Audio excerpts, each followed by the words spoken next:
자, 여러분들 최근 시장이 정말 특징적인 게 있어요. 매매하기에는 그렇게 막 쉽지만은 않은데 그렇다고 해가지고 매매할 종목들이 없는 것도 아니고 하지만 우리가 또 조심해야 되는 것도 있고 여러 가지 면으로 체크해야 할 게 굉장히 많은 시장이에요. 그래서 그 부분에 대해서 오늘 확실하게 좀 짚고 넘어가도록 하고 또 앞으로 투자 전략에 대해서는 어떻게 좀 고민을 해봐야 될까에 대해서 한번 알아보도록 하겠습니다. 오전에 로봇주에서 강하게 들어왔죠. 휴림 로봇, 유일로보틱스가 특징적으로 계속 약한 모습을 보이다가 오늘 굉장히 강한 좀 뉴스와 함께 거의 20%대 이상 상승이 나왔다가 살짝 하락하면서 마감을 했고 휴림 로봇, 유일로보틱스에도 순환매가 잘 돌았다. 이런 SPG 같은 종목들, 그다음에 오늘 퍼스텍은 슈팅 나왔다가 차익 실현으로 쭉 빠졌고 어제도 상승형 음봉 중요한 지지라인을 회복하고 끝났다라고 말씀을 드렸는데 오늘 수급의 연속성을 좀 보여주긴 했습니다. 하지만 윗꼬리가 이렇게 길게 달린 만큼 잠깐의 또 차익 실현 매물이 조금 나올 수도 있다 정도 체크를 할 수가 있고 유진 로봇 같은 종목도 오전에 순환매가 잘 돌았죠. 계속 약했던 로봇주라고 해가지고 끝나는 게 아니라 전에도 말씀드렸듯이 대장 격인 레인보우 로보틱스가 잘 버텨주고 있으니까 로봇주 내에서도 순환매가 돌고 있죠. 썸네일에서 말씀드리고 싶었던 XXX가 바로 순환매라는 키워드입니다. 순환매 자체가 요즘 시장에 굉장히 잘 나오고 있어요. 꼭 로봇 테마에서만 나오는 게 아니고 오늘 하루만 봤을 때 한번 쭉 체크해 볼까요? 오늘 하루만 봤을 때 오전에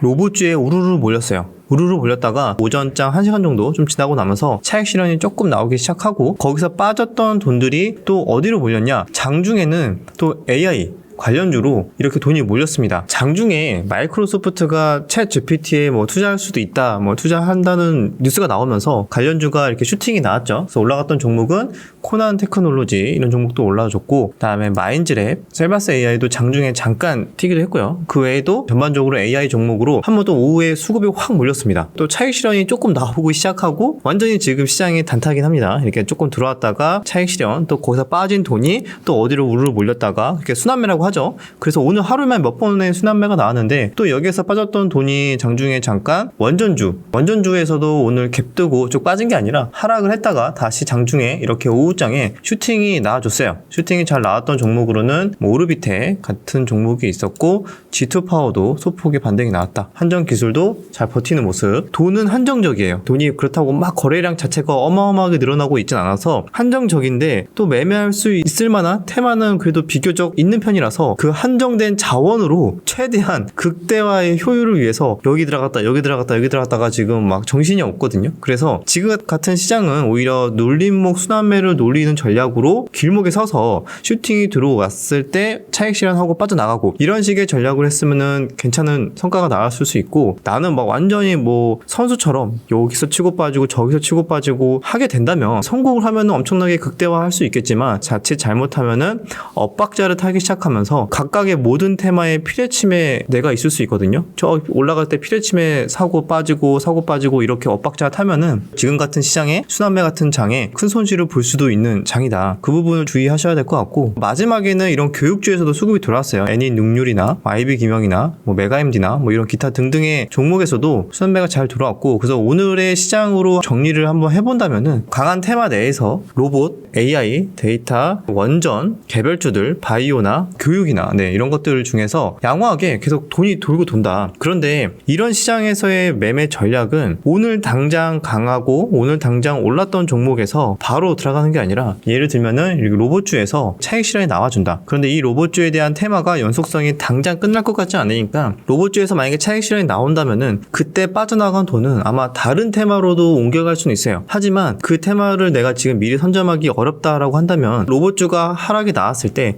거기에 또 길목을 서서 다시 테마가 돌고 다시 내 차례가 올 때까지 기다리는 전략이 비교적 좀 괜찮은 전략이라고 볼 수가 있어요. 지금 같은 시장에서는 좀 그렇게 볼 수가 있죠. 그런데 제가 한 가지 좀 조심해야 된다라고 말씀을 드렸는데 그게 뭐냐면 현재 지수 상황이에요. 최근에 주식시장이 얼마나 좋은데 왜 조심해야 되냐라고 의문을 갖는 분들도 있을 수 있겠지만, 코스피 지수를 봤을 때 단기 5거래일 연속 상승을 했습니다. 저번 주 수요일부터 수, 목, 금, 그다음에 이번 주 월, 화, 오늘은 거의 강보합권 정도 수준으로 마감이 되긴 했지만 5일 연속 계속 상승이 나와줬다. 추세로 봤을 때는 단기적으로 좀 돌린 듯한 모습이 보여지지만 우리나라 시장이 그렇게 강력하게 조정 없이 쭉쭉쭉쭉 계속 오를 만한 모멘텀이 과연 있을까에 대해서는 좀 의문을 가질 수가 있습니다. 여기에서 과연 이 정도의 조정도 없이 다이렉트로 또 쭉 올라갈까요?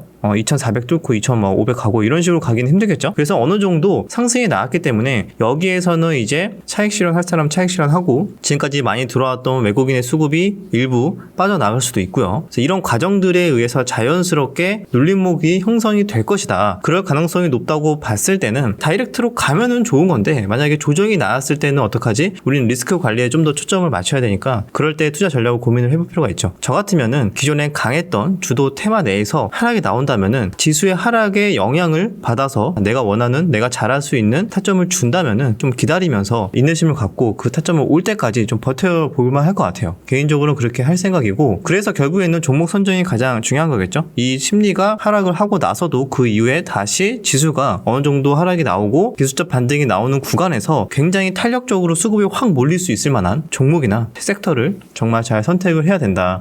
이렇게 볼 수가 있습니다. 현재 지수 상황으로는 인버스 차트 한번 보시면은 아시겠지만 최근에 고점 찍고 쭉 하락했죠. 중요한 이평선 다 깨면서 크게 하락을 했습니다. 여기에서 단기적으로 계속 날아가기보다는 어느 정도 기간 조정 눌림 이후에 반등 이후에 다시 상승을 하는 그런 식의 흐름도 예상을 할 수가 있기 때문에 인버스 차트를 봤을 때도 이제는 쉬어가는 기간 조정, 시장이 정말 강하다면은 기간 조정을 하겠죠. 그리고 시장이 좀 더 흔들린다면은 가격 조정, 좀 더 한 1%에서 2% 정도 조정을 받을 수 있는 가능성에 대해서 생각을 해볼 필요가 있고 그리고 이번 주에 또 CPI 발표가 있기 때문에 그에 따른 또 경계성 매물 이런 것들이 나올 수 있다. 물론 결과에 따라서 또 시장이 어떻게 반응할지 모르기 때문에 이 변화 자체를 예측을 하는 거는 무의미한 것 같아요. 마치 예술 작품을 의미를 이해하려고 하는 듯한 행동인 것 같아서 맨날 머리 싸매고 해봤자 큰 의미가 있나? 라고 싶고 추세라는 거, 이 시장 자체의 수급과 추세는 시장 미스터 마켓이 알아서 만들어주고 우리 같은 투자자, 트레이더 분들은